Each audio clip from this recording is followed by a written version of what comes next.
बेटा जो slowest step होता है उसको रेट डिटरमाइनिंग स्टेप कहा जाता है, और रेट ऑफ रिएक्शन या ऑर्डर ऑफ रिएक्शन डिपेंड करता है स्लो स्टेप पे। स्लो स्टेप से ऑर्डर ऑफ रिएक्शन निकलेगा। तो अब देखो आज जो हम क्वेश्चन वही करेंगे हम, जिनके अंदर रिएक्शन का मैकेनिज्म दिया जाएगा, ठीक है, और उसी मैकेनिज्म से हमने रेट ऑफ रिएक्शन मालूम करना है। तो देखो पहले इसकी जो है रेट डिटरमाइनिंग स्टेप, तो बेटा पहले क्या रेट डिटरमाइनिंग स्टेप कहा किसको हो जाता है, स्लो स्टेप को कहा जाता है रेट डिटरमाइनिंग स्टेप। याद कर लो, रिएक्शन मैकेनिज्म में जो स्लो स्टेप होता है उस स्लो स्टेप को कहा जाता है rate determining step. Slow step को क्या कहते हैं हम, रेट डिटरमाइनिंग स्टेप। तो अब इसके अंदर रिएक्शंस दिए गए हैं और उनके अंदर आपको देखना है कि कितने स्टेप स्लो हैं कितने फास्ट हैं, और रेट किस कौन से स्टेप पे डिपेंड करेगा। ठीक है, पहले तो ये डेफिनेशन थी। अब देखो NO2 plus CO, NO2 gas है प्लस कार्बन मोनोऑक्साइड गैस, ठीक है, मिलकर क्या बनाया उन्होंने, NO बनाया, nitric oxide plus carbon dioxide. अगर इस रिएक्शन को देखेंगे मेन रिएक्शन को, तो आप कहेंगे कि भाई NO2 का भी एक मॉलिक्यूल, CO का भी एक मॉलिक्यूल है, ठीक है, मगर इसका देखें मैकेनिज्म किस तरह का है। बेटा इसका मैकेनिज्म को देख लो, इसका मैकेनिज्म ये है, पहला स्टेप, ये इसका मैकेनिज्म का पहला स्टेप है। इसमें देखो NO2 के दो मॉलिक्यूल्स हैं, NO2 को कितने मॉलिक्यूल्स हैं बेटा, मैकेनिज्म कह रहा है NO2 का एक मॉलिक्यूल, दूसरा NO2 का मॉलिक्यूल। पहले NO2 के साथ रिएक्ट करता है, इसका मतलब है NO2 का मॉलिक्यूल दूसरे NO2 के साथ रिएक्ट करता है और बनाता है NO3 gas plus nitric oxide. और NO3 इसके अंदर इंटरमीडिएट है बेटा, NO3 क्या है, ये इंटरमीडिएट है। इंटरमीडिएट क्योंकि ये आगे फर्दर रिएक्ट करता है, इसको इंटरमीडिएट कहा जाता है। और रिएक्शन में मेन रिएक्शन ये जाहिर नहीं होगा, जो ओवरऑल रिएक्शन इसमें ये जाहिर नहीं होगा। जो इंटरमीडिएट होता है बेटा ओवरऑल रिएक्शन में ये जाहिर नहीं होता, क्योंकि ये कट जाएगा, खत्म हो जाएगा। NO3 रिएक्ट करता है कार्बन मोनोऑक्साइड के साथ और बनाता है NO2 और कार्बन डाइऑक्साइड, ठीक है। तो ये इसका मैकेनिज्म हो गया, ये ओवरऑल पूरा रिएक्शन हो गया, ये इसका मैकेनिज्म है। तो अब अगर आपको पूछा जाए कि भी कौन सा स्टेप को हम रेट डिटरमाइन स्टेप कहेंगे, बेटा कौन सा स्टेप है जो रेट डिटरमाइनिंग है, तो पहले बता चुके हैं कि स्लो स्टेप जो होता है वो रेट डिटरमाइनिंग स्टेप होता है। बेटा जो स्लो स्टेप है उसको हम कहते हैं रेट डिटरमाइनिंग स्टेप। तो पहला स्टेप स्लो है, इसका मतलब जो स्टेप 1 होगा, पहला स्टेप होगा, उसको हम रेट डिटरमाइनिंग स्टेप कहेंगे। ऑर्डर ऑफ रिएक्शन या रेट ऑफ रिएक्शन डिपेंड करता ही स्लो स्टेप पे है, स्लो स्टेप को रेट डिटरमाइनिंग कहते हैं। तो step 1 is called rate determining step. Rate of reaction, जो रेट ऑफ रिएक्शन है is independent of the concentration of CO। CO की कंसंट्रेशन डिपेंड नहीं करेगा, क्योंकि CO आता है फास्ट में, बेटा CO आ रहा है फास्ट स्टेप में, तो रेट ऑफ रिएक्शन CO की कंसंट्रेशन पे डिपेंड नहीं करेगा। CO के हिसाब से जीरो ऑर्डर होगा, CO रिएक्शन में आएगी नहीं रेट ऑफ रिएक्शन में। और रेट ऑफ रिएक्शन क्या होगा, KNO2 स्क्वायर आ जाएगा। क्या होगा, NO2, ये भी NO2 ये भी NO2, तो रेट क्या होगा बेटा, KNO2 स्क्वायर होगा। इसका मतलब है जो रेट है वो डिपेंड किस पे करेगा, NO2 की कंसंट्रेशन के हिसाब से पे डिपेंड करेगा। अगर NO2 की कंसंट्रेशन को डबल करेंगे तो रेट 4 गुना बढ़ जाएगा। अगर NO2 की कंसंट्रेशन को डबल करेंगे तो रेट 4 गुना बढ़ेगा, क्योंकि इसके ऊपर स्क्वायरिंग है। ये आपको पहले भी बता चुका हूं कि जिनके ऊपर स्क्वायरिंग होती है इनकी कंसंट्रेशन को ट्वाइस करने से रेट रिएक्शन 4 गुना बढ़ जाता है। अगर CO को डबल करेंगे कोई फर्क नहीं पड़ेगा। क्यों CO, क्योंकि CO आता है फास्ट स्टेप में और रेट फास्ट स्टेप में डिपेंड नहीं करता। तो इसका मतलब है CO के हिसाब से जीरो ऑर्डर है, ये जो रिएक्शन है CO के हिसाब से जीरो ऑर्डर है और NO2 के हिसाब से सेकंड ऑर्डर है। तो बेटा ये देखो, यही क्या है, रिएक्शन का मैकेनिज्म है। मैकेनिज्म से हमें पता चलता है कि रेट डिटरमाइन स्टेप में कितने मॉलिक्यूल हिस्सा ले रहे हैं, रेट डिटरमाइन स्टेप में या स्लो स्टेप में कितने मॉलिक्यूल हिस्सा ले रहे हैं, और स्लो स्टेप से ही हम रेट को डिटरमाइन करेंगे। तो इसका मतलब ये हुआ, तो ये इंटरमीडिएट है।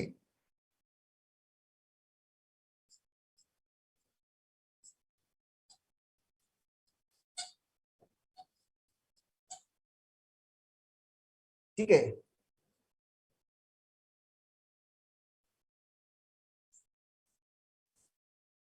Rate is zero order with respect to CO, CO के हिसाब से जीरो ऑर्डर है क्योंकि सीओ पे डिपेंड नहीं करेगा। और रेट जो है डायरेक्टली प्रोपोर्शनल है किसके, एनओ स्क्वायर के। अगर NO2 को कंसिडर को डबल करेंगे आप लोग तो रेट बढ़ेगा 4 टाइम्स,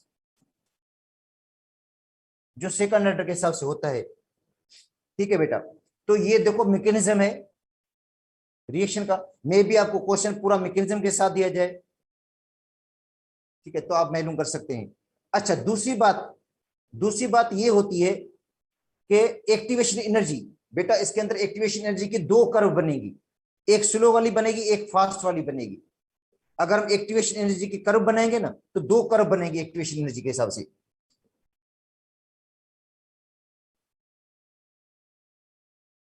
यहां पे जगह नहीं थी, मगर इसको थोड़ा इधर में, ये रिएक्टेंट की एनर्जी है, ये बेटा रिएक्टेंट है, ठीक है, रिएक्टेंट, और ये एक्टिवेशन एनर्जी। इस तरह का ग्राफ आएगा ऐसे, ये प्रोडक्ट हो गया। तो दो ग्राफ आए एक्टिवेशन एनर्जी के, देखो दो कर्व आई है, एक हाई है दूसरा लो है। तो ये हाई वाली जो एक्टिवेशन एनर्जी है बेटा, जिसमें एक्टिवेशन एनर्जी की वैल्यू हाई आई है, ज्यादा आई है, वो लाजिम बात है स्लो होगा। ये क्या होगा, ई ए एक्टिवेशन एनर्जी हाई है, ये स्लो स्टेप होगा। और जहां पे एक्टिवेशन एनर्जी के लिए लो है, दूसरी एक्टिवेशन, ये भी एक्टिवेशन एनर्जी है मगर ये सेकंड स्टेप की है। ये बेटा एक्टिवेशन एनर्जी फर्स्ट स्टेप की एक्टिवेशन एनर्जी, और ये एक्टिवेशन एनर्जी सेकंड स्टेप की। तो ज्यादा कौन सी है, फर्स्ट स्टेप की है, तो फर्स्ट स्टेप देखो स्लो है। और आपको पूछा जाता है इस ग्राफ में बताओ रेट डिटरमाइनिंग स्टेप कौन सा है, कौन सी एक्टिवेशन एनर्जी जो रेट डिटरमाइनिंग में है। बेटा याद कर लो, स्लो स्टेप रेट डिटरमाइन होता है, और स्लो स्टेप में एक्टिवेशन एनर्जी की वैल्यू हाई होगी। जाहिर स्लो स्टेप होगा तो एक्टिवेशन एनर्जी की वैल्यू हाई होगी, ठीक है, तो वो रेट डिटरमाइनिंग स्टेप होगा। ठीक है, तो बेटा ये कर्व जो है रेट डिटरमाइनिंग है, ये जो पहले वाली कर्व है ये रेट डिटरमाइनिंग है, क्योंकि इसमें एक्टिवेशन एनर्जी की वैल्यू बहुत हाई है। ठीक है, और स्टेप कौन सा, स्लो है, और रेट इसी पे डिपेंड करता है। दो स्टेप है ना, ये एक स्टेप ये होगा, दूसरा ये हो गया। ठीक है, एक कर्व फर्स्ट स्टेप के लिए, दूसरी कर्व सेकंड स्टेप के लिए, दो कर्व बनी है। यहाँ पे इंटरमीडिएट बना, उसके बाद इंटरमीडिएट फर्दर रिएक्ट करेगा। अब देखो NO2 और NO2 मिलकर NO3 बनाएंगे, तो ये भी है NO2 और NO2 मिलकर क्या बनाएंगे, NO3 बनाएंगे। NO3 इंटरमीडिएट है, इंटरमीडिएट रिएक्ट करता है किसके साथ, कार्बन मोनोऑक्साइड के साथ। दूसरा एक्टिवेटेड कॉम्प्लेक्स बनता है, दूसरा एक्टिवेटेड कॉम्प्लेक्स के बाद वो प्रोडक्ट में तब्दील होकर ये प्रोडक्ट बना लेता है। तो दो कर्व आ जाएंगी, एक पहले स्टेप की, दूसरे स्टेप की, दो कर्व हैं। अच्छा, जो कर्व हाईएस्ट बने, जहां पे एक्टिवेशन एनर्जी ज्यादा हो, वो समझे स्लो स्टेप होगा, और वही रेट डिटरमाइनिंग स्टेप होगा इसका। आगे भी आते हैं, इन्हीं केसेस को डिस्कस करते हैं।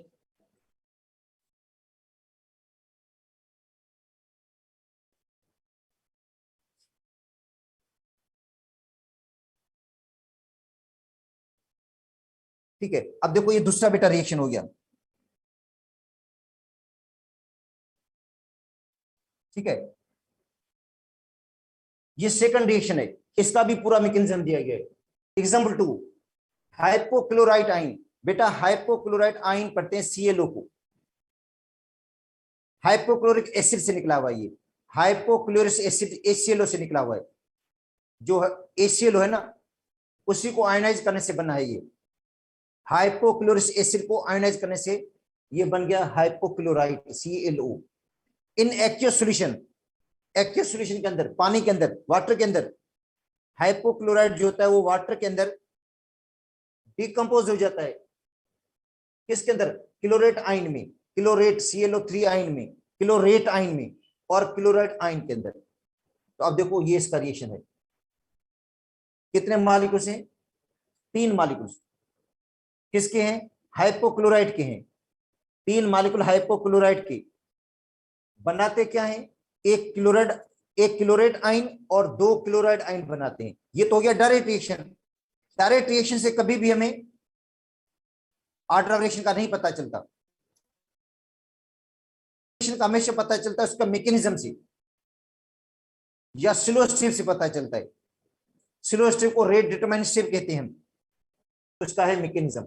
स्टेप वन में देखो दो क्लोराइड, दो हाइपोक्लोराइड आयन है बेटा, दो हाइपोक्लोराइड आयन, ये दो हाइपोक्लोराइड आयन है, ठीक है, दो हाइपोक्लोराइड के आयन से स्लोली कंबाइन हो जाते हैं और क्या बनाते हैं,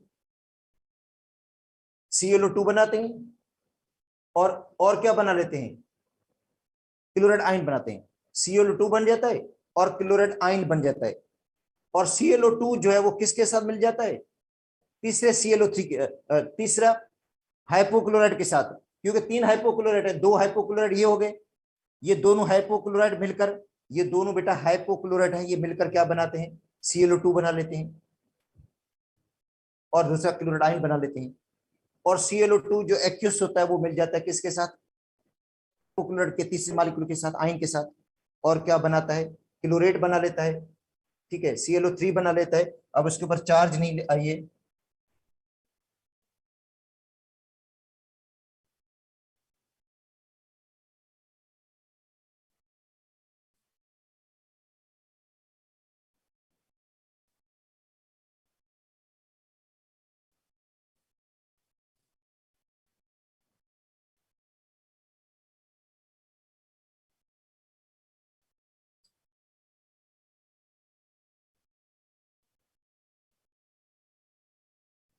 ठीक बेटा, यहाँ पे चार्ज आएगी -1, ठीक है,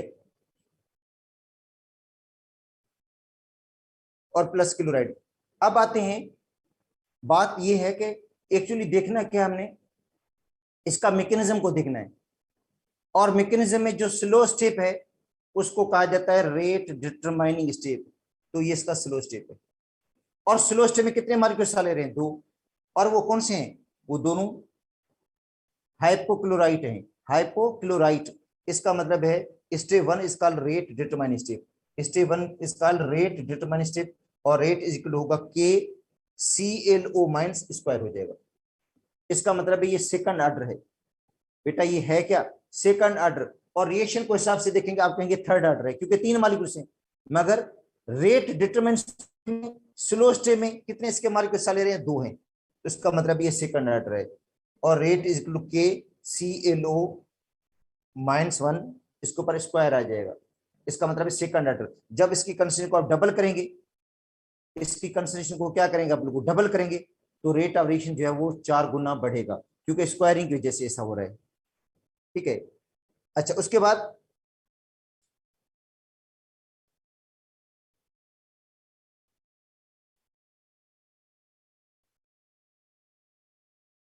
बेटा और एग्जांपल पे आते हैं।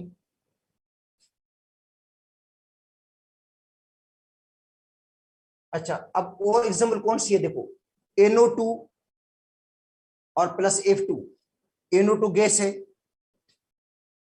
और प्लस F2 गैस, NO2 और F2 ये मिलकर क्या बनाते हैं, 2NO2F, ठीक है। और जो रेट लॉ कहता है, जो रेट लॉ है, रेट लॉ के मुताबिक रेट ऑफ रिएक्शन जो है वो डायरेक्टली प्रोपोर्शनल है concentration of NO2 and F2। इसका मतलब है NO2 के ऊपर पावर 1 है, NO2 के हिसाब से फर्स्ट ऑर्डर, और F2 के हिसाब से भी फर्स्ट ऑर्डर। बेटा ये रेट जो इसका है ओवरऑल सेकंड ऑर्डर है, और ये रेट कहां से मिला हमें, इसके मैकेनिज्म से, क्योंकि रेट ऑफ रिएक्शन मिलता है इसके मैकेनिज्म से। अब देखो इसका मैकेनिज्म है, मैकेनिज्म में देखो NO2 गैस और प्लस F2 ये मिलकर क्या बनाते हैं, NO2F प्लस F बना लेते हैं। बेटा एक बनता है NO2F, अच्छा दूसरा बनता है फ्लोरीन क्लोराइड। अच्छा NO2F मिल जाता है किसके साथ, ये N जो है दूसरा NO2 का मॉलिक्यूल, दो मॉलिक्यूल हैं, NO2 के दो मॉलिक्यूल हैं, एक NO2 का मॉलिक्यूल पहले F2 के साथ रिएक्ट करता है और NO2F बनाता है, ठीक है, और दूसरा जो NO2 का मॉलिक्यूल है वो इस F के साथ मिलकर दूसरा NO2F का मॉलिक्यूल बना लेता है। दो स्टेप्स हो गए, तो F समझे इंटरमीडिएट हो गया, F क्या होगा, इंटरमीडिएट होगा, कैंसिल हो जाएगा, ठीक है। अब आते हैं दो स्टेप्स हैं, एक स्लो है एक फास्ट है। अब जो रेट डिटरमाइन स्टेप होगा वो बेटा स्लो स्टेप होगा। स्लो स्टेप को कहते हैं रेट डिटरमाइन स्टेप। ठीक है, तो step 1 is slow, is called rate determine step, और इसका ऑर्डर ऑफ रेशन क्या होगा, 2 होगा बेटा, क्योंकि n/2 का पावर 1 है और f2 का पावर 1 है। अगर n/2 को आप डबल करेंगे, कंसंट्रेशन n/2 को डबल करेंगे रेट डबल होगा, f2 को डबल करेंगे रेट डबल हो जाएगा, दोनों को डबल करेंगे रेट 4 गुना बढ़ जाएगा, जो रेट होगा वो 4 गुना बढ़ेगा। अब बताएं एक और एग्जांपल है बेटा, N2NO प्लस H2 2H2। देखो दूसरी एग्जांपल है 2NO plus arrow N2 plus 2H2O water बन गया। ये जनरल रिएक्शन है, ये जनरल रिएक्शन है। NO के भी 2 मॉलिक्यूल हैं, H2 के भी 2 मॉलिक्यूल हैं, मिलकर क्या बनाता है N2 प्लस 2H2O। अब आते हैं इसके मैकेनिज्म पे।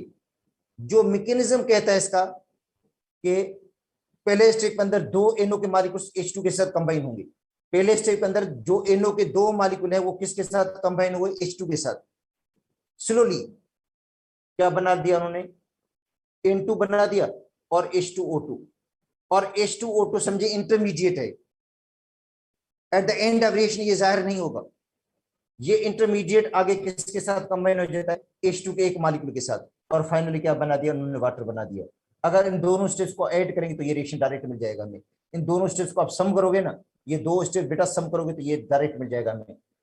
अच्छा, अब इनको मैकेनिज्म को देखकर हमें बताना है कि कौन सा जो है वो रेट डिटरमाइन स्टेप है। तो बेटा स्टेप 1 को क्या कहेंगे हम, रेट डिटरमाइन स्टेप, क्योंकि स्लो स्टेप है, और स्लो स्टेप जो होता है रेट डिटरमाइन स्टेप होता है। और स्लो स्टेप में देखो कितने मॉलिक्यूल हिस्सा ले रहे हैं, NO के 2 मॉलिक्यूल हैं और H2 का 1 है। तो NO के सबसे सेकंड ऑर्डर रेट, जो NO के सबसे सेकंड ऑर्डर है, और H2 के सबसे फर्स्ट ऑर्डर है, और ओवरऑल थर्ड ऑर्डर। अगर NO की कंसेंट्रेशन को डबल करेंगे, 2 टाइम्स बढ़ाएंगे, NO की कंसेंट्रेशन को 2 टाइम्स बढ़ाएंगे तो 2 का स्क्वायर क्या होगा, 4 होगा। पहले मैं आपको समझा चुका हूं मैं। तो रेट रिएक्शन 4 गुना बढ़ेगा। अगर जस्ट H2 को डबल करेंगे तो रेट डबल होगा। अगर दोनों को डबल करेंगे, आप लोग देखें, दोनों को हम डबल कर देंगे, इसको भी डबल कर दें, इसको भी डबल, तो 2 टाइम्स इसको बढ़ाएंगे बेटा, इसकी कंसेंट्रेशन ट्वाइस करेंगे तो 2 का स्क्वायर क्या हो जाएगा, 4 हो जाएगा। 4 को 2 से मल्टीप्लाई करेंगे तो क्या हो जाएगा, 8 हो जाएगा। रेट 8 गुना बढ़ जाएगा, क्योंकि ये थर्ड ऑर्डर है। तो ये था, देखो रेट डिटरमाइनिंग स्टेप के हवाले से था। ठीक है, कि रेट डिटरमाइन स्टेप कौन सा होता है, स्लो स्टेप को हम कहते हैं रेट डिटरमाइन स्टेप। मतलब रिएक्शन का जो मैकेनिज्म है उसके अंदर जो स्लो स्टेप होता है उसको कहते हैं रेट डिटरमाइन स्टेप। और ऑर्डर ऑफ रिएक्शन या रेट ऑफ रिएक्शन डिपेंड करता ही स्लो स्टेप पे है, वहां से ऑर्डर ऑफ रिएक्शन या रेट ऑफ रिएक्शन निकालते हैं।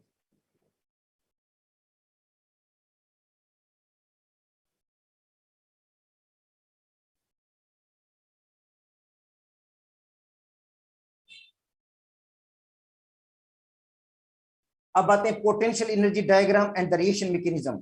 जो अभी मैंने आपको बात बताई थी कि बेटा जब एक रिएक्शन 2 स्टेज में होता है तो उसकी जो एक्टिवेशन एनर्जी की कर्व बनेगी वो भी 2 बनेगी। जो रिएक्शन 2 स्टेज में होता है उसकी एक्टिवेशन एनर्जी की कर्व भी 2 बनेगी, एक हाईएस्ट बनेगी, दूसरी लोएस्ट होगी, क्योंकि एक स्लो स्टेप है, स्लो स्टेप की एक्टिवेशन एनर्जी की हाई होगी वैल्यू, और जो फास्ट स्टेप होगा उसकी एक्टिवेशन एनर्जी वैल्यू लो होगी। तो अब देखो ये रिएक्शन है, जो रिएक्शन पहले भी हम पढ़ चुके हैं, 2NO2 plus F2 arrow 2NO2F। देखो बेटा ये डायरेक्ट रिएक्शन है, इसी डायरेक्ट रिएक्शन से आपको रेट ऑफ रिएक्शन का नहीं पता चलेगा, ऑर्डर रिएक्शन का नहीं पता चलेगा। ऑर्डर ऑफ द रिएक्शन पता चलेगा उसका मैकेनिज्म से, ऑर्डर ऑफ रिएक्शन का पता चलता है उसके मैकेनिज्म से। अच्छा, मैकेनिज्म क्या कहता है इसका, मैकेनिज्म कहता है एक NO2 का मॉलिक्यूल, एक F2 का मॉलिक्यूल, एक NO2 का मॉलिक्यूल और एक F2 का मॉलिक्यूल, ये दोनों कंबाइन हो जाते हैं, कंबाइन होकर NO2F बना लेते हैं।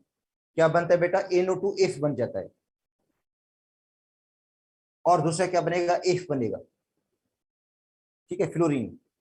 और ये F इंटरमीडिएट है, F रिएक्ट करता है किसके साथ, दूसरे NO2 के मॉलिक्यूल के साथ, और NO2F बना लेता है। अगर इनको आप सम करेंगे तो F में कट जाएगा और डायरेक्ट यही रिएक्शन आपको मिल जाएगा। अब देखो एक स्टेप स्लो है, एक फास्ट है बेटा, एक स्टेप क्या है, स्लो है, एक फास्ट है। और रेट आपको पता है कि किस पे डिपेंड करता है बेटा, रेट डिपेंड करता है स्लो स्टेप पे। स्लो स्टेप को रेट डिटरमाइनिंग स्टेप कहा जाता है। तो स्लो स्टेप में NO का एक मॉलिक्यूल है, NO2 का एक मॉलिक्यूल है और F2 का भी एक मॉलिक्यूल है। ठीक है, अब आते हैं इसके जो एनर्जी डायग्राम पे, ये रिएक्शन का पाथ है, ये देखो पोटेंशियल एनर्जी है। तो ये रिएक्टेंट की एवरेज इंटरनल एनर्जी है, ये बेटा रिएक्टेंट की एवरेज एनर्जी जो मैं पढ़ा चुका हूँ एक्टिवेशन एनर्जी के ग्राफ के अंदर, ये रिएक्टेंट की एक एवरेज इंटरनल एनर्जी है। ठीक है, और आपको पता है कि रिएक्टेंट की जो एवरेज इंटरनल एनर्जी है वो प्रोडक्ट बनाने के लिए काफी नहीं होती, अब उनको एक्स्ट्रा एनर्जी चाहिए, एक्स्ट्रा एनर्जी चाहिए ताकि उसकी एनर्जी जो रिएक्टेंट के मालिक उसकी एनर्जी थ्रेशोल्ड के बराबर हो जाए। जब तक वो एनर्जी थ्रेशोल्ड एनर्जी के बराबर नहीं होगी तब तक वो मालिक्यूल्स प्रोडक्ट नहीं बनाएंगे। अब ये रिएक्टेंट के मालिक्यूल्स एनर्जी गेन कर रहे हैं, देखो रिएक्टेंट के मालिक्यूल्स एनर्जी गेन कर रहे हैं, यहां तक पहुंचे, ये थ्रेशोल्ड एनर्जी से, और यहाँ पे एक्टिवेटेड कॉम्प्लेक्स बन जाएगा। यहाँ पे क्या बनेगा, एक्टिवेटेड कॉम्प्लेक्स बनेगा। ठीक है, एक्टिवेटेड कॉम्प्लेक्स बनेगा इंटरमीडिएट। ठीक है, जो अनस्टेबल होगा वो एनर्जी लूज करेगा, एनर्जी लूज करेगा, यहां पे आएगा। अच्छा, ये इंटरमीडिएट ये बना, और इंटरमीडिएट फर्दर रिएक्ट करेगा किसके साथ, NO2 के साथ। फर्दर किसके साथ रिएक्ट करेगा, NO2 के साथ। तो उसके लिए उसको एनर्जी चाहिए थोड़ी, मगर वो एनर्जी कम चाहिए क्योंकि वो फास्ट स्टेप है, एनर्जी कम चाहिए होगी, उसको एनर्जी कम चाहिए। अब यहाँ दूसरा एक्टिवेटेड कॉम्प्लेक्स बन गया, उसके बाद वो एनर्जी लूज करके प्रोडक्ट में तब्दील हो गया, और प्रोडक्ट की एंथैल्पी कम है, इसका मतलब ये रिएक्शन एक्सोथर्मिक है। तो मगर ये दो कर्व बनी है बेटा, एक एक्टिवेशन एनर्जी फर्स्ट स्टेप की है और ये सेकंड स्टेप की है। आप मुझे बताएंगे कौन सा स्टेप है, अगर आपको ये स्टेप 1 स्टेप 2 दिया जाए, एक्टिवेशन अब कुछ नहीं दिया जाए, एक्टिवेशन एनर्जी का कर्व देकर पूछा जाए कि कौन सा रेट डिटरमाइन स्टेप है, तो आप क्या जवाब देंगे। बेटा आपसे ये पूछा जाता है कि कौन सा स्टेप है जो उसके अंदर रेट डिटरमाइन स्टेप, आपको पता है rate determine step slow step होता है जिसकी एक्टिवेशन एनर्जी की वैल्यू हाई होती है, तो इसका मतलब है एक्टिवेशन एनर्जी की वैल्यू हाई इसकी है, तो ये स्टेप जो होगा रेट डिटरमाइन स्टेप होगा, और ये स्टेप ये है पहला स्टेप है जो रेट डिटरमाइन स्टेप है। रेट ऑफ रिएक्शन इसी स्टेप पे डिपेंड करेगा, rate of reaction slow step पे डिपेंड करता है। तो ये था बेटा रेट डिटरमाइनिंग स्टेप या स्लो स्टेप जिसपे रेट डिपेंड करता है, और ये क्या है, एक्टिवेशन एनर्जी है। इसके अंदर दो कर्व आई है क्योंकि ये रिएक्शन दो स्टेप्स में होता है। अब एक कर्व की वैल्यू ज्यादा है, दूसरे की क्या है, कम है, एक स्लो है एक क्या है, फास्ट है। और रेट डिटरमाइन स्टेप कौन सा होता है, स्लो स्टेप होता है जिसकी एक्टिवेशन एनर्जी की वैल्यू हाई होती है, जिसकी एक्टिवेशन एनर्जी की वैल्यू हाई होगी, ज्यादा होगी। ये देखो ज्यादा वैल्यू एक्टिवेशन एनर्जी की, ये एक्टिवेशन एनर्जी की वैल्यू लो है, इसका मतलब ये स्टेप जो होगा रेट डिटरमाइन स्टेप होगा।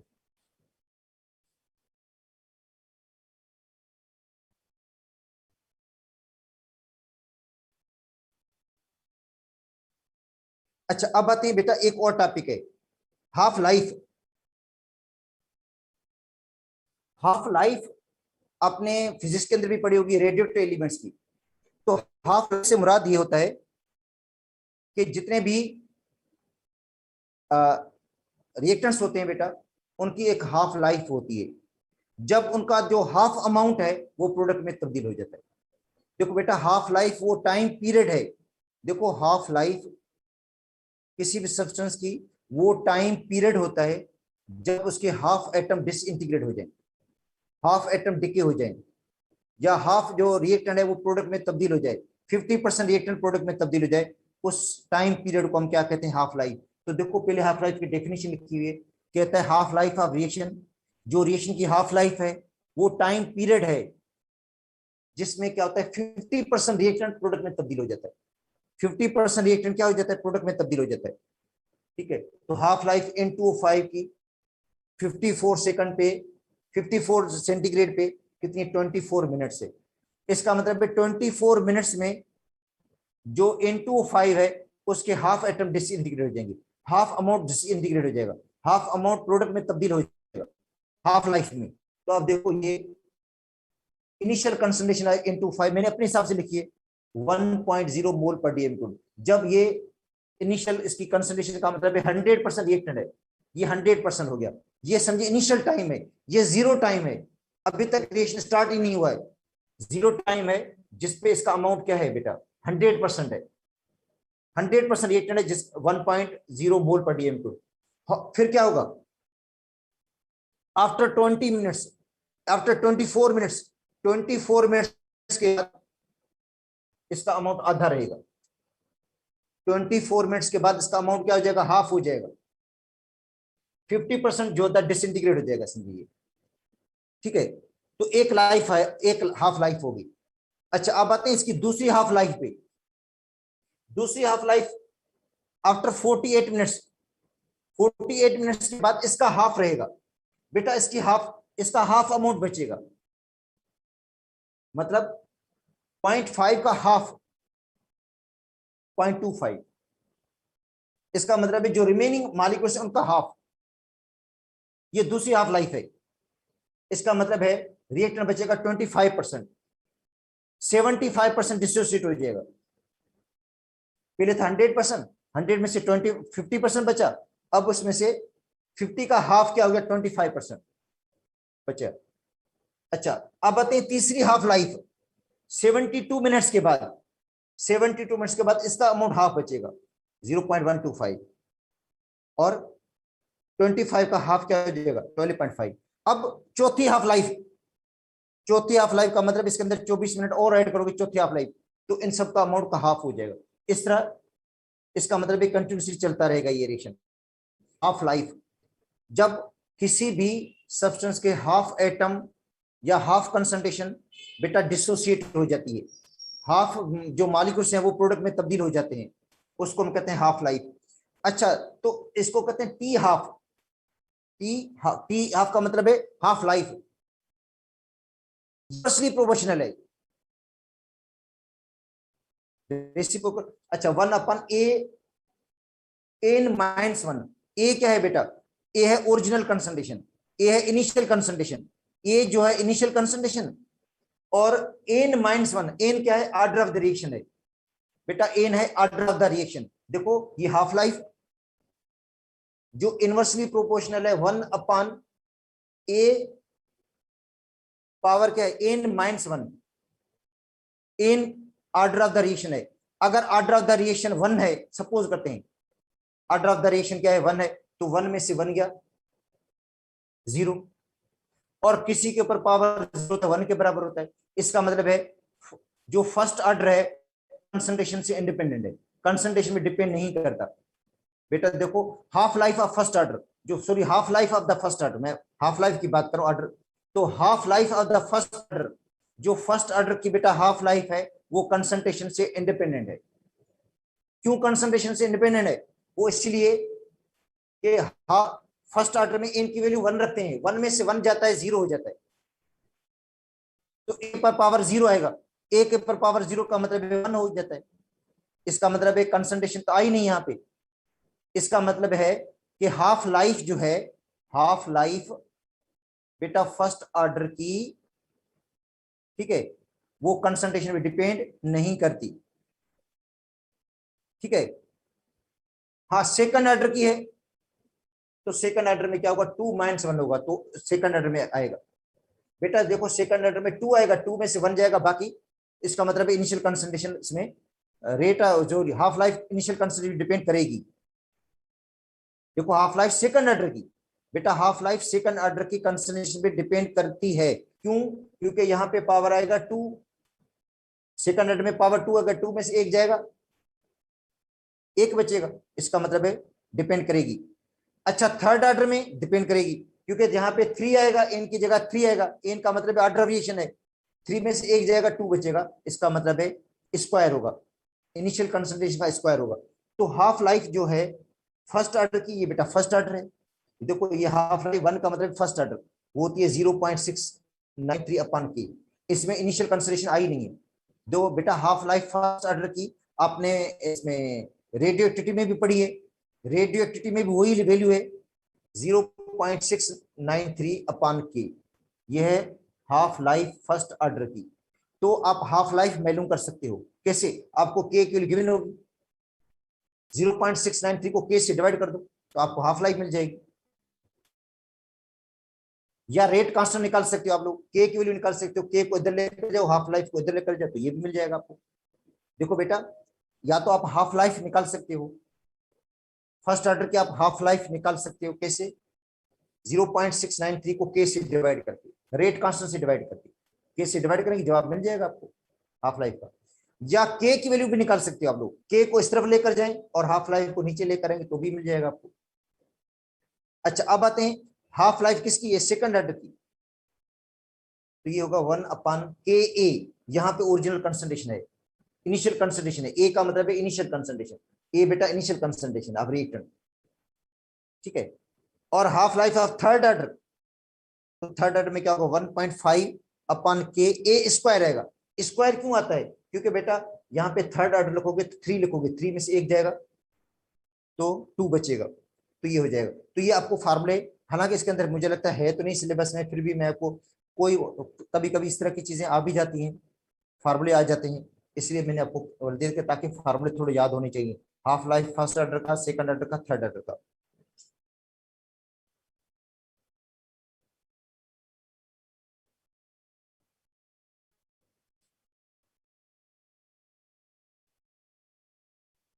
अच्छा अब उसके बाद आते हैं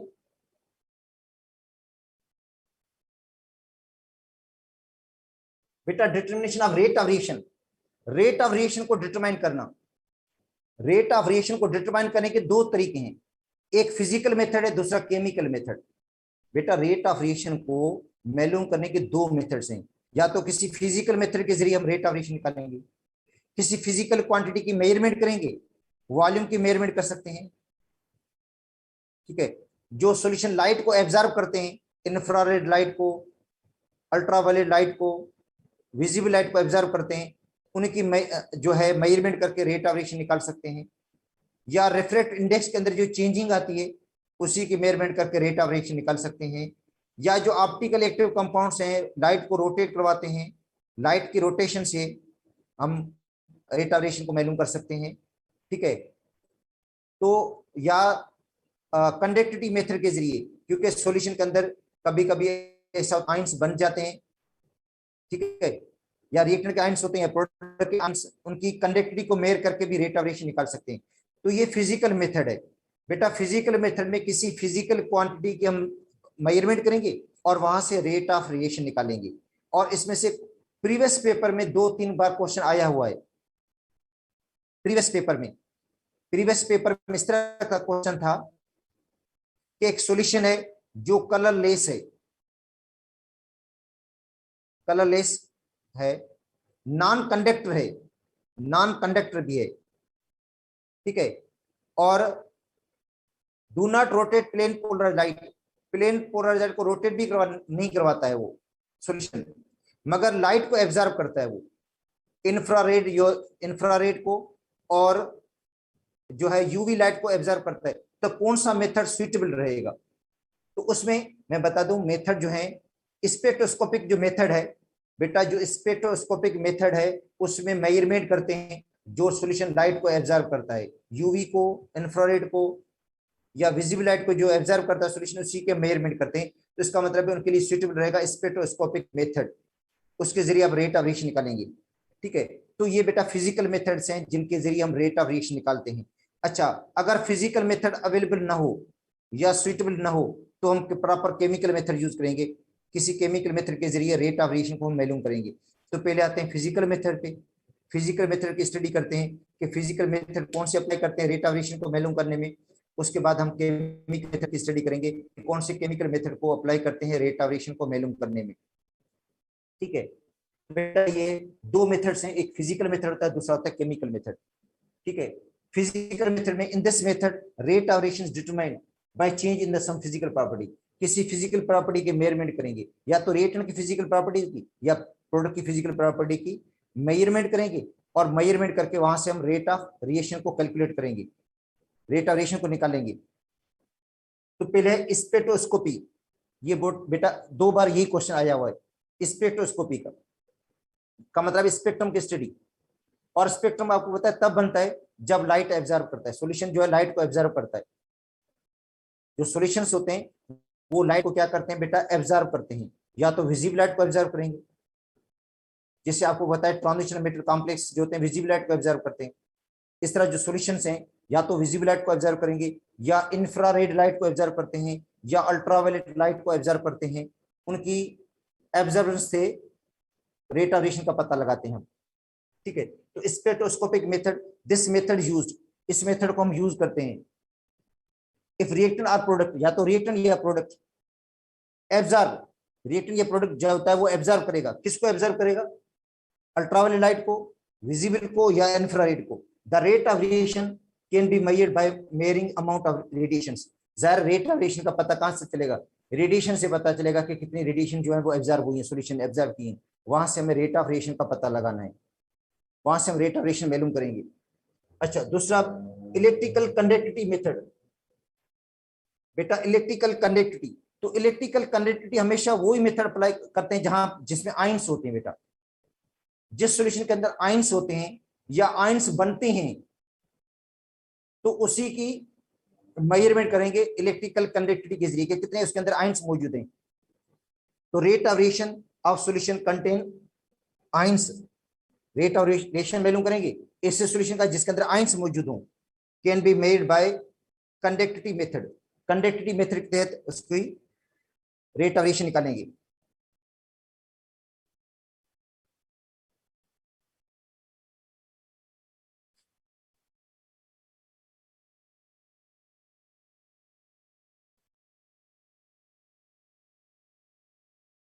तो conductivity will be proportional to the rate of change in the concentration of ions। conductivity directly proportional होगी change in the concentration of ions, ion की कंसंट्रेशन की। बेटा कंडक्टिविटी है वो डिपेंड किस पे करती है, जाहिर इलेक्ट्रिकल कंडक्टिविटी डिपेंड तो आयंस पे करती है। अगर आयंस की मौजूदगी होगी तो कंडक्टेंस होगी, अगर आयंस मौजूद ही नहीं तो कंडक्टेंस होगी नहीं। ठीक है, तो यहां से पता चलता है प्रेजेंस ऑफ द आयंस का कंडक्टिविटी मेथड से। तो बेटा कंडक्टिविटी मेथड से आयंस की प्रेजेंस का पता चलता है कि सॉल्यूशन के अंदर आयंस हैं या नहीं है। अच्छा, उसके बाद डायलेक्ट्रोमेट्रिक मेथड, जिसके अंदर क्या करते हैं, वॉल्यूम में जो चेंजिंग आती है उसी के मेजरमेंट करते हैं। जो सॉल्यूशन के वॉल्यूम में चेंजिंग आती है, बेटा वॉल्यूम में चेंजिंग के लिए ये मेथड इस्तेमाल होता है कि change is directly proportional to external direction. Rate of radiation जो होता है वो डायरेक्टली प्रोपोर्शनल होता है, rate of radiation directly proportional है चेंज इन वॉल्यूम के, वॉल्यूम में चेंजिंग के। अच्छा, उसके बाद है refractometric method, change in the refract index, जो रिफ्रेक्ट इंडेक्स में चेंजिंग आती है। बेटा जिस तरह सनलाइट है, सन से आती है तो स्ट्रेट लाइन में आती है, जब वो सॉल्यूशन में से पास होगी तो मुड़ जाती है, मोड़ की एंगल बनती है, जिसको क्या कहते हैं, रिफ्रेक्ट इंडेक्स। ठीक है, तो इस तरह सॉल्यूशन जो होते हैं वो लाइट को रिफ्लेक्ट करते हैं, या सपोज करते हैं सॉलिड जो होते हैं वो लाइट को रिफ्लेक्ट करते हैं। ठीक है, और रिफ्लेक्ट इंडेक्स बनती है, मोड़ की एंगल, उसी की मेजरमेंट करते हैं रिफ्लेक्ट इंडेक्स के तहत। ठीक है, तो change in the reflect index, reflect index में जो चेंजिंग आती है उसी की मेजरमेंट करते हैं। This method applied to the radiation in solution in which change in the reflect index, जिसके अंदर रिफ्लेक्ट इंडेक्स के अंदर चेंजिंग आती है उसी की मेजरमेंट करेंगे। ठीक है, रिफ्रेक्ट्रोमेट्रिक मेथड के तहत। अच्छा, उसके बाद है ऑप्टिकल रोटेशन, ये तो भी आप पढ़ चुके हैं। ऑप्टिकल रोटेशन का मतलब है ऐसे कंपाउंड जो ऑप्टिकली एक्टिव होते हैं। बेटा ऑप्टिकली एक्टिव कंपाउंड आपको पता है कायरल कंपाउंड कहलाते हैं। कायरल का मतलब जिनके अंदर कायरल सेंटर होता है। कायरल सेंटर वो होता है जिसमें एक कार्बन जो होता है वो 4 डिफरेंट ग्रुप के साथ बॉन्डेड हो, एक कार्बन 4 डिफरेंट एटम या ग्रुप के साथ बॉन्डेड हो जो आइडेंटिकल न हो, तो ऐसे सेंटर को कहते हैं कायरल सेंटर। ठीक है, तो उस कंपाउंड के अंदर, उस कंपाउंड में ऑप्टिकल रोटेशन होगी, वो लाइट को रोटेट करवाएगा या क्लॉकवाइज या एंटी क्लॉकवाइज, या तो होगा डेक्स्ट्रो रोटेटरी या होगा लीवो रोटेटरी। जैसे ग्लूकोज डेक्स्ट्रो रोटेटरी है और जो फ्रक्टोज है वो लीवो रोटेटरी है। तो ऑप्टिकल एक्टिविटी में जो ऑप्टिकल एक्टिव कंपाउंड्स हैं वो जो लाइट को रोटेट करवाते हैं उनकी रोटेशन को मेजर करेंगे। ठीक है, पोलरीमीटर के तहत। बेटा पोलरीमीटर एक इंस्ट्रूमेंट होता है जिसके तहत उसकी रोटेशन को मेजर किया जाता है। तो ये है कि this method used for optical active compounds, ये बेटा मेथड अप्लाई होता है ऑप्टिकल एक्टिव कंपाउंड्स के लिए, व्हिच रोटेट, जो रोटेट करते हैं पीपीएल को, प्लेन पोलराइज्ड लाइट को। बेटा पीपीएल है प्लेन पोलराइज्ड लाइट। ठीक है, उसको रोटेट करवाते हैं क्लॉकवाइज या anticlockwise. In this method angle through which plane PPL is rotated, angle होती है, रोटेशन की एंगल बनती है। ठीक है, और क्या करता है सॉल्यूशन में से पीपीएल को पास किया जाता है, सॉल्यूशन जो होगा ऑप्टिकल इलेक्ट्रिक कंपाउंड का सॉल्यूशन होगा, उसमें से प्लेन पोलराइज लाइट को पास किया जाता है। पास होने के बाद देखते हैं कि वो लाइट जो है उसका डायरेक्शन क्या है। अगर सेम डायरेक्शन रहा तो उसका मतलब वो ऑप्टिकल इनेक्टिव है। अगर उसका डायरेक्शन चेंज हो गया, अगर क्लॉकवाइज हुआ तो डेक्स्ट्रोरोटेटरी, एंटी क्लॉकवाइज हुआ तो लीवरोटेटरी, तो ये पोलरीमीटर के तहत उसकी एंगल को मेजर किया जाता है।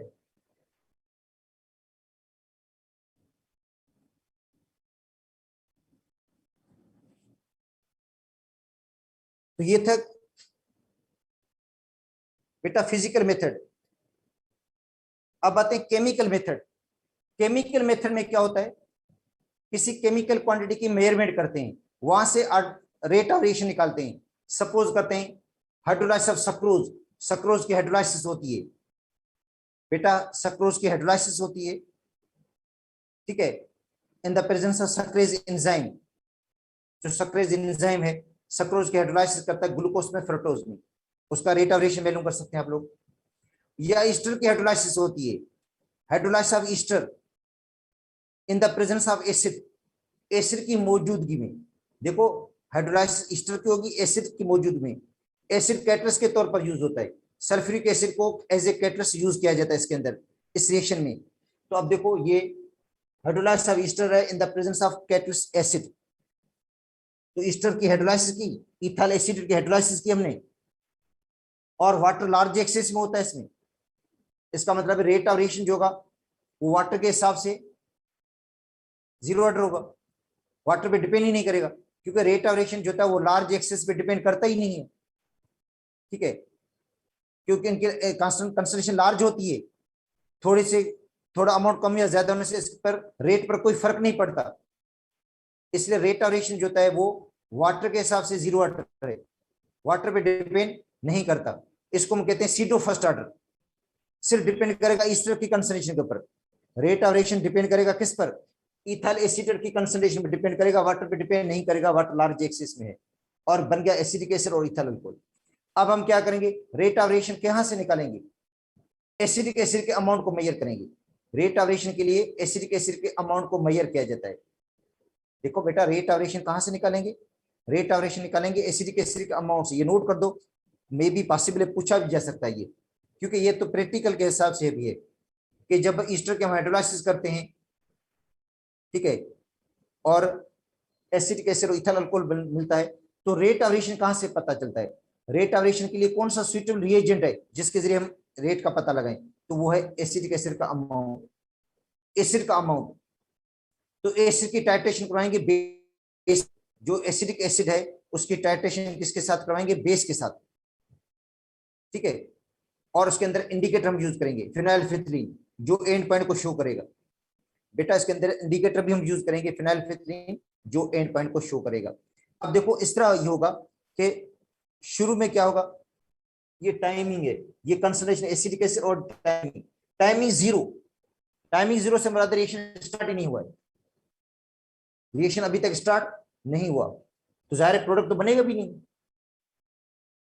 ठीक है। अब ऐसा करें, ईस्टर और वाटर को मिलाकर, ईस्टर के आप हाइड्रोलाइसिस कर रहे हैं, ईस्टर और वाटर को मिलाकर 10 मिनट के लिए रिएक्शन को छोड़ दें, ईस्टर और वाटर को मिलाएं और 10 मिनट तक रिएक्शन को छोड़ देना है। 10 मिनट जब पूरे हो जाए, स्टारवाच में देखो 10 मिनट पूरे हो जाए तो उसके अंदर आइस के टुकड़े डाल दो, बर्फ डाल दो उस रिएक्शन के अंदर। आइस क्या करेगी, रिएक्शन को जो है स्टॉप कर देगी, चिल कर देगी, मतलब उनको कूलिंग हो जाएगी, मतलब रिएक्शन स्टॉप हो जाएगा। 10 मिनट में जितना प्रोडक्ट बनना था वो बन गया, 10 मिनट के अंदर जितना प्रोडक्ट बनना था वो बंद हो गया। जैसे आइस डाल दी रिएक्शन स्टॉप हो गया, आइस क्या करेगी, रिएक्शन को स्टॉप कर देगी। उसके अंदर 2 कतरे फिर इंडिकेटर के डालो, उसमें से सैंपल निकालो, 10 मीटर सैंपल निकालो, 2 कतरे इंडिकेटर के डालो, ऊपर से बेस डालो, तो जाहिर है अमाउंट प्रोडक्ट का तो बन चुका होगा, 10 मिनट में प्रोडक्ट तो बना होगा, तो उसका प्रोडक्ट का अमाउंट का कैसे पता चलेगा कि अमाउंट कितना प्रोडक्ट का बना है। बेटा प्रोडक्ट कौन सा, एसिडिक एसिड, इसका अमाउंट का पता लगेगा बेस के जरिए। इसको चेक करने का तरीका ये है कि इसके लिए प्रॉपर रिएजेंट है बेस, और बेस भी कौन सा, स्टैंडर्ड बेस। स्टैंडर्ड का मतलब है जिसकी कंसंट्रेशन नोन हो, क्वेश्चन आ जाता है भाई स्टैंडर्ड सॉल्यूशन किसको कहा जाता है, तो स्टैंडर्ड सॉल्यूशन वो होता है जिसकी कंसंट्रेशन नोन हो। नोन कंसंट्रेशन को हम कहते हैं स्टैंडर्ड सॉल्यूशन। बेटा नोन ऐसा सॉल्यूशन जिसकी कंसंट्रेशन नोन हो उसको कहते हैं स्टैंडर्ड सॉल्यूशन। तो इसका रिएक्शन कराएंगे standard solution of sodium hydroxide, sodium hydroxide के स्टैंडर्ड सॉल्यूशन से जिसकी कंसंट्रेशन नोन होगी। ठीक है, अब 10 मिनट में एसिड के एसिड का अमाउंट कितना बना है 0.1 मोल पर डीएम को, 0.1 बना है। और ये कहां से पता चला, बेस से। ठीक है, फिर ऐसा करेंगे ईस्टर और वाटर को मिलाकर, ईस्टर और वाटर को मिलाकर हमने छोड़ देना है रिएक्शन को, रिएक्शन को छोड़ना है कितने मिनट 20 तक। ईस्टर और वाटर को मिलाकर रिएक्शन को 20 मिनट तक छोड़ देना है हमने। 20 मिनट जब पूरे हो जाए तो आइस डाल दो, दोबारा बर्फ डाल दो रिएक्शन को स्टॉप करने के लिए। फिर दोबारा सैंपल ले लो, उसमें से जो एसिडिक एसिड का सैंपल का रिएक्शन मिक्सचर का सैंपल लेना है, सैंपल ले लो। उसी सैंपल में 2 कतरे इंडिकेटर के डाल दो, 2 कतरे इंडिकेटर के डालो एंड पॉइंट को शो करने के लिए, फिनाइलफिथलीन। दोबारा बेस यूज करो। अब बेस ज्यादा यूज होगी, क्यों, जैसे रिएक्शन मूव करेगा ना प्रोडक्ट बढ़ेगा। देखो 0 मिनट पे एसिडिक एसिड भी 0 था,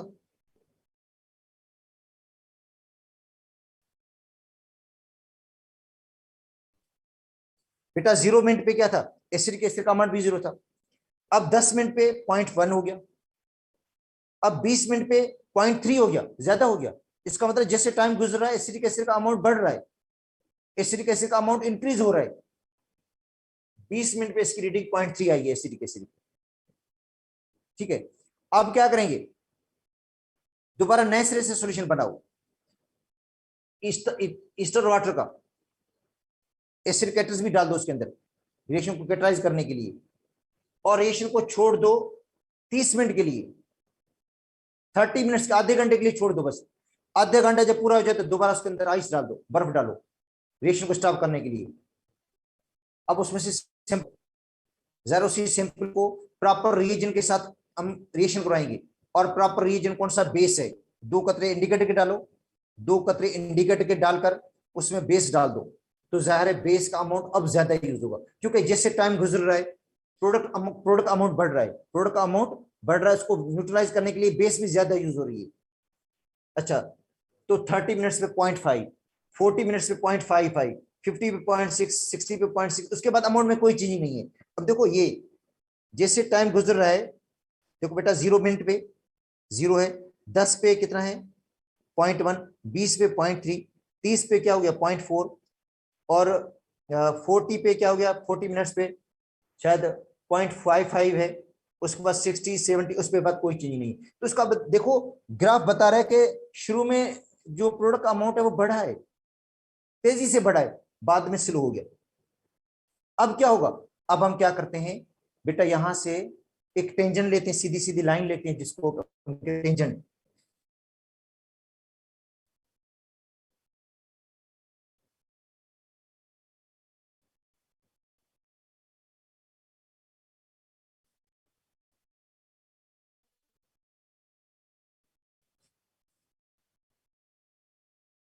ठीक है।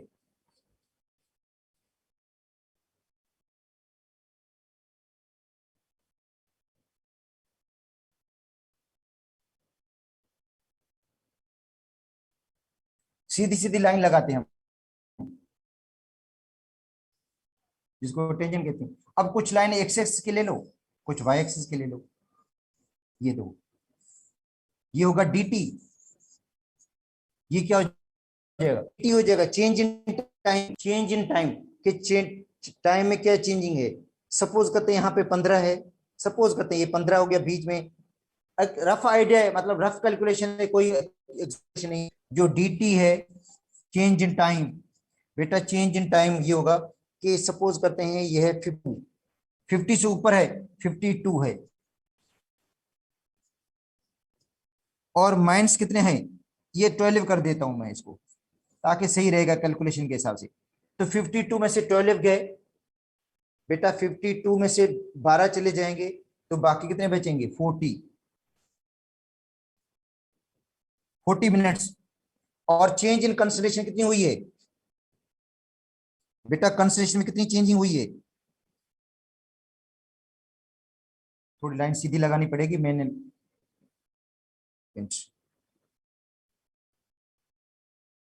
बेटा ये लाइन थोड़ी सीधी लगानी पड़ेगी मुझे यहाँ पे, ये दो, ठीक है।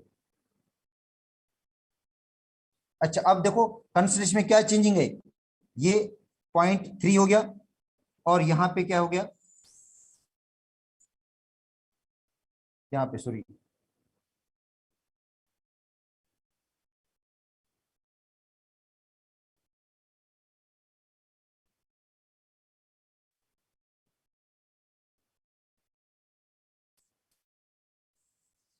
ठीक है, ये 0.7 है सपोज करते हैं, मगर थोड़ी लाइन मैंने ऊपर लगाई है, ये 0.6 कर देते हैं, 0.6 में से पॉइंट गया तो बचेगा बेटा 0.3। तो इसका मतलब है ये जो dx है बेटा, dx का मतलब है change in concentration, change in concentration है 0.3 मोल पर डीएम फुट। और टाइम कितना लगा है इसमें, टाइम लगा है 40 मिनट, 40 मिनट लगाए। तो क्या हो जाएगा, अब 0.3 को डिवाइड करना पड़ेगा आपको 40 से, तो आपको रेट मिल जाएगा मोल पर डीएम पर मिनट के हिसाब से। तो ये कहने का मकसद ये था कि बेटा रेट ऑफ रिएक्शन हम किस तरह कैलकुलेट करेंगे, ये ग्राफ से कैलकुलेट करते हैं। ग्राफ बनेगा, ठीक है, और इस ग्राफ के अंदर एक होगा टाइम, दूसरा होगा concentration of the reagent, reagent की कंसंट्रेशन या रिएक्टेंट की होगी या किसी प्रोडक्ट की कंसंट्रेशन को चेक करेंगे हम, जिसमें देखो कंसंट्रेशन, ये टाइम है, ये टाइम में चेंजिंग हो रही है, ये टाइम चेंज हो रहा है, 0 minute, 10 minute, 20 minute, 30 minute, 40 minute, उस पर आपने रीडिंग भी ली है, उसी टाइम पे आपने क्या किया बेटा, आपने एक रीडिंग भी ली है, ठीक है। रीडिंग कौन सी है, 0.1, 0 भी है 0.1, ठीक है, यहाँ पे 0.2 है, यहाँ पे 0.3 है, यहाँ पे 0.4 है, यहाँ पे 0.5 है, यहाँ पे 0.6 में बीच में रह भूल गया, ये दी नहीं 0.6 लाइन, एक्चुअली वो रह गई थी 0.6, यहाँ पे दे देता हूँ मैं, ठीक है, 0.6 दी नहीं थी मैंने, तो 0.6 हो गया, ठीक है। तो कंसंट्रेशन, अब जो हमने टाइम सिलेक्ट किया था वो ये था, टाइम सिलेक्ट किया हमने ये यहाँ से लेकर यहाँ तक, ठीक है, अप्रॉक्सीमेटली 52 में से हमने 12 निकाल दिए, 40 क्योंकि कैलकुलेशन आसानी से हो जाएगी। और जो कंसंट्रेशन चेंज हुई है वो सपोज करते हैं ये इनिशियल कंसंट्रेशन 0.3 है और फाइनल कंसंट्रेशन 0.6 है, तो 0.6 में से 0.3 गया, बाकी बचेंगे 0.3, ठीक है। तो ये dx अपॉन dt के जरिए हम रेट ऑफ रिएक्शन निकालेंगे बेटा, dx अपॉन dt ये केमिकल मेथड है, इसी केमिकल मेथड के तहत हम क्या निकालेंगे, रेट ऑफ रिएक्शन निकालेंगे, या तो फिजिकल मेथड अप्लाई करेंगे या किसी केमिकल मेथड के जरिए, ग्राफ के जरिए क्या करेंगे, हम रेट ऑफ रिएक्शन निकालेंगे, ठीक है, dx अपॉन dt निकालेंगे। अब आते हैं यूनिट पे,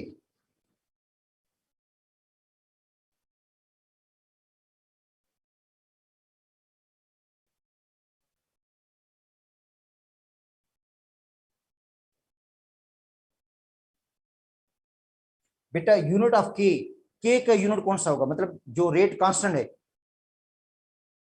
ठीक है, यूनिट ऑफ द के,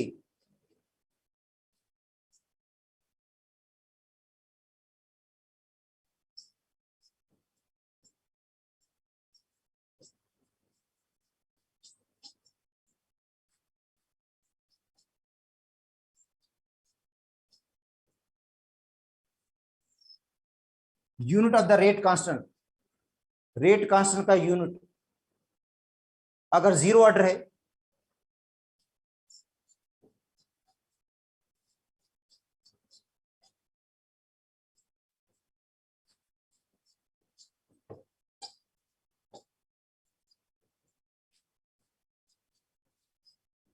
मोल पर डीएम पर second,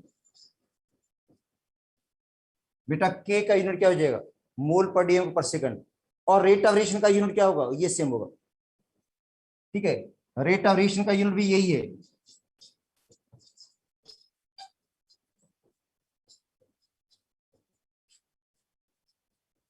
mole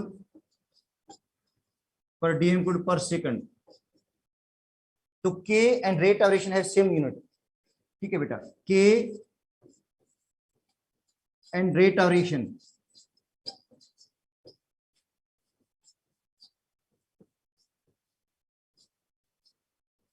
have same units.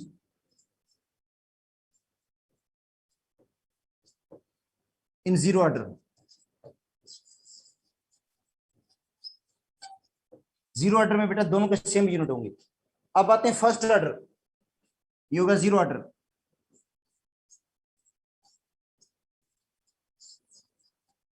अब आते हैं फर्स्ट ऑर्डर में क्या होगा यूनिट. बेटा फर्स्ट ऑर्डर में एक ही रिएक्टेंट जो होता है वो रिएक्ट करता है, ए कन्वर्ट इनटू प्रोडक्ट. ए जो है वो प्रोडक्ट में तब्दील हुआ है, सिर्फ एक रिएक्टेंट प्रोडक्ट में तब्दील हुआ है. तो rate is equal to k ए हो जाएगा. ये फार्मूला इसका रेट का. तो rate is equal to k ए. अच्छा के का यूनिट क्या हो जाएगा, के बराबर हो जाएगा रेट अपॉन ए. बेटा अगर के निकालोगे तो रेट को डिवाइड करेंगे ए से. तो रेट का यूनिट कौन सा है, मोल पर डीएम क्यूब पर सेकंड. और ए का यूनिट कौन सा है, मोल पर डीएम क्यूब. ये दोनों कैंसिल हो जाएंगे आपस में, ये बेटा दोनों कैंसिल हो जाएंगे आपस में, और आएगा यूनिट ओनली पर सेकंड. ओनली पर सेकंड आ गया देखो. तो फर्स्ट ऑर्डर में ओनली पर सेकंड है, यूनिट ऑफ की.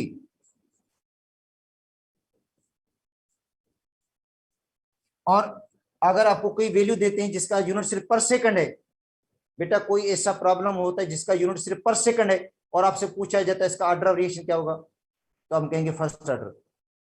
पर सेकंड, पर मिनट, पर आवर, पर टाइम कह सकते हो बेटा. पर टाइम, टाइम आया बस, सेकंड का मतलब ही टाइम है.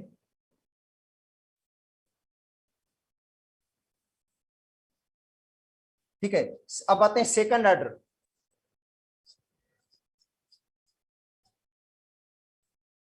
बेटा ए प्लस बी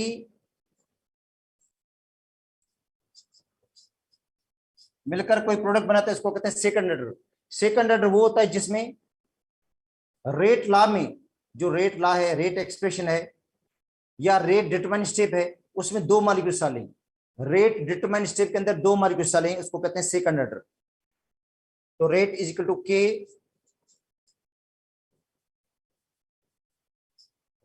ए इंटू बी हो जाएगा.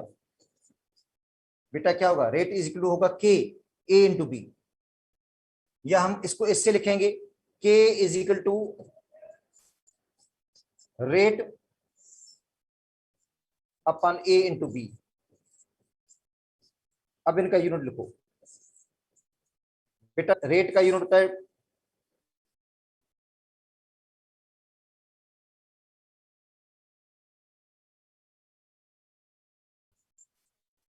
मोल पर डीएम पर सेकंड. अब ए का यूनिट क्या होगा, मोल पर डीएम क्यूब. बी का यूनिट क्या होगा, मोल पर डीएम क्यूब. अब ए की कंसंट्रेशन, बेटा एक इनिशियल कंसंट्रेशन है जिसका यूनिट है मोल पर डीएम क्यूब. बी का यूनिट भी क्या हो गया, मोल पर डीएम. कंसंट्रेशन है, इसका यूनिट वही होगा.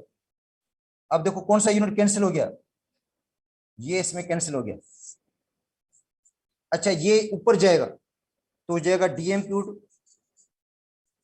पर मोल पर सेकंड, या इसको लिख सकते हैं पर मोलरिटी पर सेकंड. बेटा पर मोलरिटी पर सेकंड भी लिख सकते हैं इसको, क्योंकि मोल पर डीएम क्यूब ये इनवर्स है, मोलरिटी इनवर्स सेकंड इनवर्स हो जाएगा. या ऐसे लिख दो डीएम क्यूब पर मोल, या इसको ऐसे लिख दो डीएम क्यूब की जगह आएगा लीटर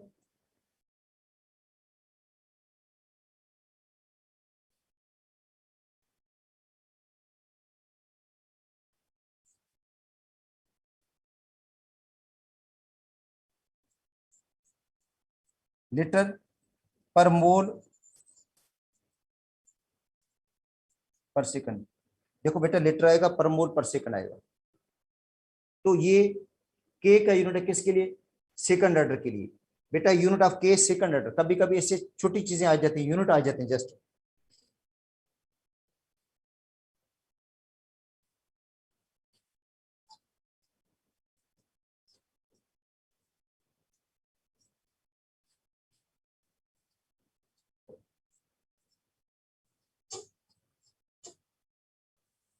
अब आते हैं यूनिट ऑफ के फॉर थर्ड ऑर्डर। बेटा यूनिट ऑफ के for third order, third order के लिए के का यूनिट कौन सा होगा? अब लिखते हैं हम A2A प्लस बी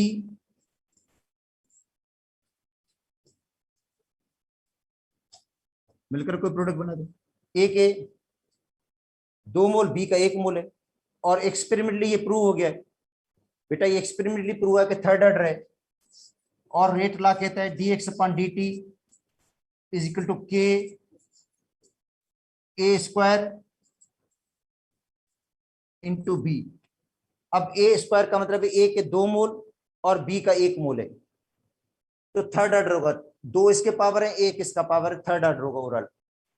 अच्छा के का यूनिट निकालना है अपने, तो के के लिए क्या होगा? dx अपन dt ऊपर जाएगा, ए स्क्वायर नीचे आएगा इंटू बी।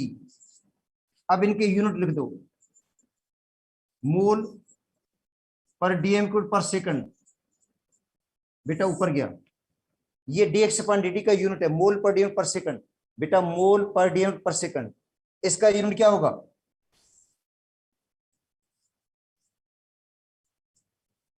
स्क्वायर आएगा। इसका यूनिट क्या होगा? मोल पर डीएम होगा। अब देखो यूनिट कौन कैंसिल हो जाएगा, ये यूनिट इसमें कैंसिल हो गया। देखो मोल पर डीएम मोल पर डीएम में कैंसिल। हाँ अब देखो ये ऊपर जाएगा, तो डीएम को 3 और 3 6 हो जाएगा, डीएम 6, और मोल का भी स्क्वायर होगा, मगर इसका पर पावर क्या हो जाएगा? -2 हो जाएगा। पावर क्या हो जाएगा बेटा? क्योंकि मोल का नीचे पावर प्लस है, ऊपर जाएगा माइनस का हो जाएगा। डीएम का जो पावर है नीचे जो आएगा 6 आएगा, माइनस का आएगा, ऊपर जाएगा प्लस का हो जाएगा, और पर सेकंड। या इसको ऐसे भी लिख सकते हो, लीटर स्क्वायर मोल -2 पर सेकंड। या इसको ऐसे भी लिख सकते हो, मोलरिटी पावर -2 पर सेकंड। तो बेटा ये भी यूनिट हो सकता है, ये भी थर्ड ऑर्डर का यूनिट, ये भी थर्ड ऑर्डर का, ये भी थर्ड ऑर्डर का, कोई भी हो सकता है। तो ऑर्डर ऑफ द रिएक्शन और इनके बेटा यूनिट्स कौन से हैं? ये थे इनके units order of the reaction के।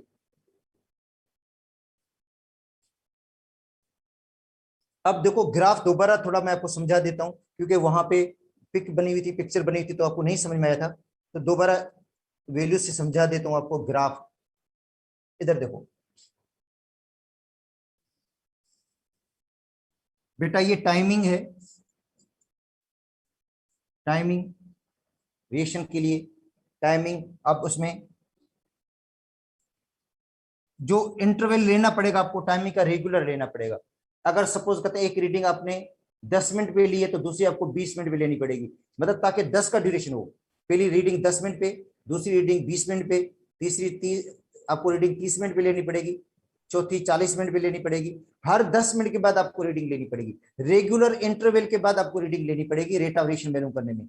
जब हम रेट ऑफ वेरिएशन वैल्यू करते हैं, तो रीडिंग जो लेते हैं वो रेगुलर इंटरवल के बाद लेते हैं, रेगुलर ड्यूरेशन के बाद लेते हैं, और उसी ड्यूरेशन पे रिएक्शन को स्टॉप करना पड़ता है हमें। बेटा ड्यूरेशन है उसी पे, सपोज पहली रीडिंग आपने 10 मिनट पे ली है, तो 10 मिनट पे रिएक्शन को रोकना पड़ता है, और रोकने के लिए क्या करते हैं हम? आइस डालते थे, चिल कर देते, रिएक्शन को कूल कर देते हैं, रिएक्शन को स्टॉप कर देते हैं, क्योंकि टेम्परेचर कम होने से रिएक्शन स्टॉप हो जाता है। ठीक है, तो अब देखो पहला 0 मिनट, ये 10 मिनट, ये 15 मिनट, ये 20, तो 15 मिनट वाली रीडिंग नहीं लेनी हमने, तकरीबन 20 वाली लेनी है।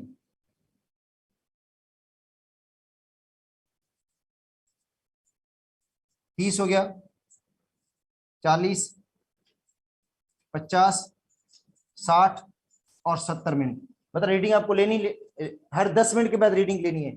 पहली रीडिंग 10 मिनट पे लेनी है, फिर 20 पे लेनी है, फिर 30 पे लेनी है। अच्छा, अब ये क्या होगा? ये होगा बेटा concentration of the acidic acid, ये एसिडिक एसिड की कंसंट्रेशन है।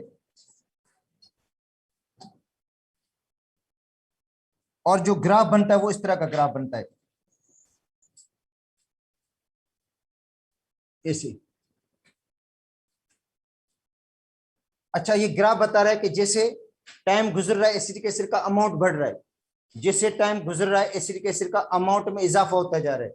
अब देखो पहली रीडिंग यहां पे आई है,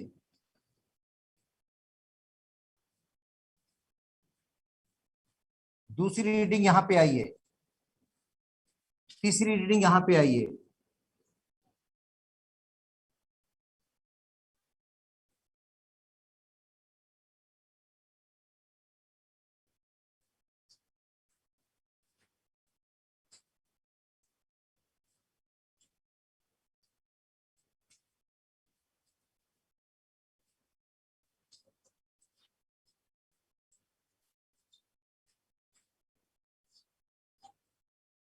एक लास्ट रीडिंग देखो,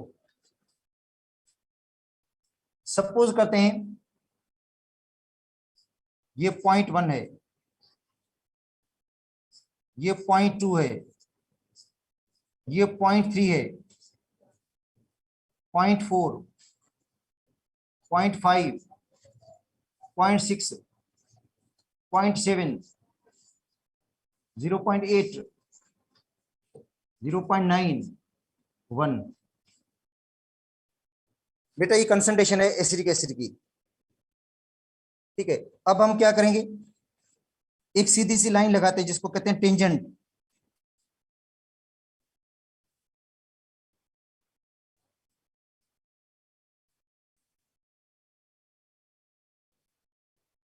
ठीक है, अब कुछ लाइनें एक्स एक्सिस की लेंगे हम और कुछ वाई एक्सिस की लेंगे। तो ये बेटा टाइम है, चेंज इन टाइम, टाइम में चेंजिंग। अब सपोज करते हैं ये अगर इसको मैं बोल दूं 5 मिनट है, ये 5 है और ये 25 है, तो टाइम डिफरेंस क्या होगा, 25 में से 5 आपको माइनस करना है। बेटा ये इनिशियल टाइम है, ये इनिशियल टाइम और ये फाइनल टाइम है। ये देखो लाइन यहाँ पे, ये इनिशियल टाइम और ये फाइनल। इनिशियल कितना होगा, ये 0, ये 5 मिनट होगा तकरीबन, और ये क्या होगा 20 और सॉरी ये 35 हो जाएगा, सॉरी 35 हो जाएगा, 35 होगा। बेटा 35 में से 5 जाएगा तो 30 मिनट्स। अब उसके अंदर चेंजिंग क्या है कंसंट्रेशन में, बेटा ये कंसंट्रेशन है तकरीबन 0.45,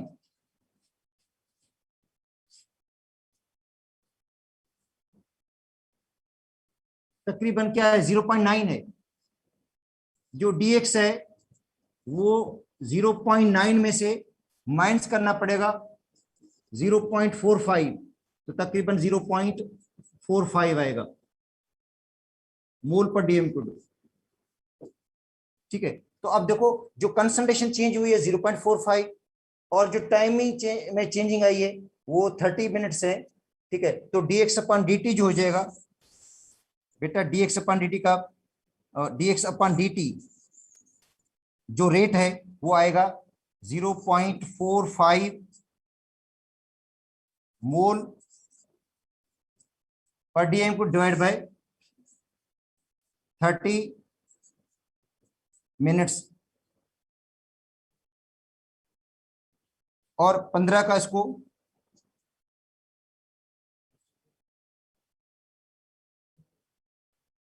बेटा इसको अगर 45 को आप 30 से डिवाइड करेंगे, 45 है इसको आप 30 से डिवाइड करेंगे तो आपको रेट ऑफ रिएक्शन मिल जाएगा। ऊपर वाले का जवाब होगा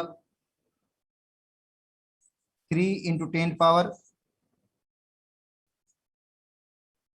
-2 और नीचे वाले का जवाब होगा 2। ठीक है बेटा, क्योंकि 45 है बेटा 0.45 है, 0.45 को लिखेंगे 45 × 10 पावर -2, और 45 को फिर 15 का जो लगेगा 3 बार लगेगा, और 30 को लगेगा 2 बार, तो 3/2 हो जाएगा, 3/2।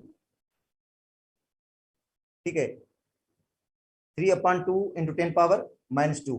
अगर और भी इसको सिंप्लीफाई करेंगे तो और भी सिंप्लीफाई हो जाएगा। 3/2 का मतलब है 1.5 हो जाएगा × 10 पावर -2। बेटा 3 को 2 से डिवाइड करेंगे तो क्या जवाब आएगा? 1.5 आएगा। 1.5 × 10⁻⁻2 मोल पर DM³ पर मिनट। हालांकि रेट ऑफ रिएक्शन मोल पर सेकंड में निकल सकता है, मगर ये मोल पर मिनट है, क्योंकि मिनट के हिसाब से हमने रीडिंग ली है इसकी।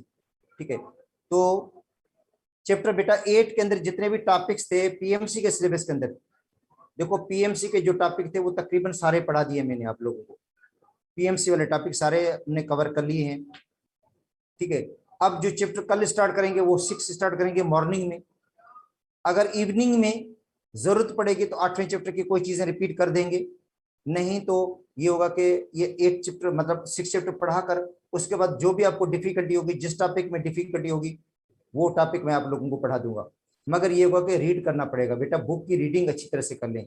और क्वेश्चंस जो एक मेरा आइडिया है तो वो बिल्कुल सिंपल होंगे, वो बुक में से आएंगे, बुक की रीडिंग में से आएंगे। इसलिए ज्यादा से ज्यादा जो अपना कंसंट्रेशन आपकी होनी चाहिए वो बुक पे होनी चाहिए।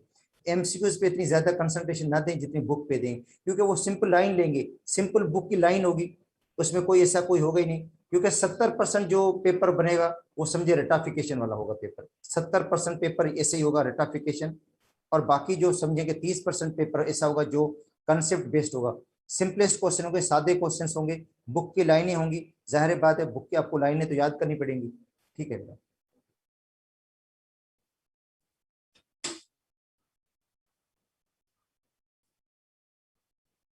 यूएस को दिया